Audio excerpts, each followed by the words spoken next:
আমরা সবাই মরণশীল।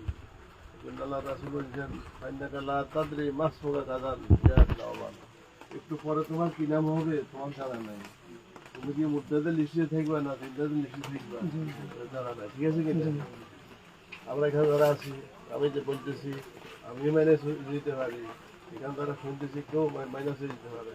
জানাজার নামাজ ভর্তি রওনা দিছে, মতে পড়ে গেছে, ঘটনা আছে না? চা দোকানে বসে চা খাইতে আছে, সব ঘুরে পড়ে আল্লাহ ওনাকে দীর্ঘ হায়াত দান করছেন। আল্লাহ ওনার গোটা জীবনের সমস্ত নেক আমল কবুল করে আল্লাহ ওনার ভুল ত্রুটি মাফ করে ওনার জন্য জান্নাতের ফয়সালা করে।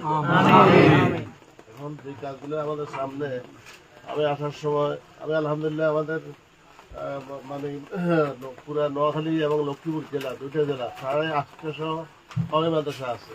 তার মধ্যে 32টা দাওরা হাদিস মাদ্রাসা আছে, মানে মাস্টার্স মাদ্রাসা। হ্যাঁ, এর কত মুক্তি আছে, মুফাসসির আছে, সব মাদ্রাসা মিলিয়ে আমাদের একটা সংগঠন আছে, বোর্ড আছে। ওই বোর্ডের আমি সভাপতি।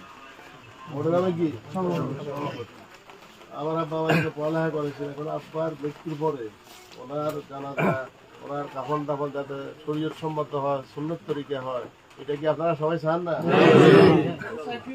আমি আপনাদেরকে বলি, এই দেশের এই নিকট অতীতে সারা বিশ্বে যিনি আলোড়ন সৃষ্টি করেছেন আল্লামা শাহ আহমদ শফি রহমতুল্লাহ, তিনি মারা গেছেন ঢাকা। মারা গেছেন কোথায়?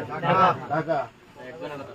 কথা না বলি, মারা গেছেন ঢাকা, কিন্তু ঢাকা বাড়ি চাইছে ওখানে একটা জানাজা হওয়ার জন্য।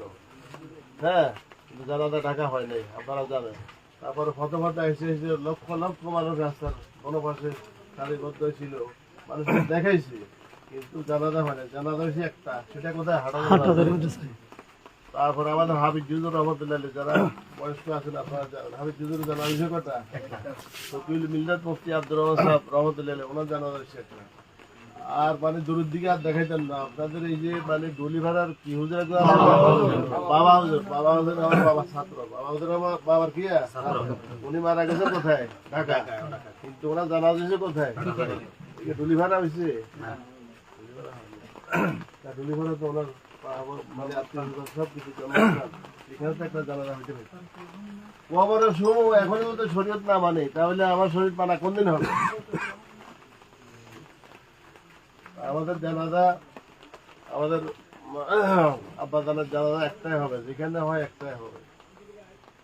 কোলে মাদ্রাসা মাঠে হোক, গোয়ারি মাদ্রাসা মাঠে হোক, যেখানে হোক জানাজা হবে কটা? উনি আবেগে আপনাদেরকে সান্ত্বনা দেওয়ার জন্য ও 80 এলাকা করে কইছে কত বুঝে দেখতে হবে জানাজা।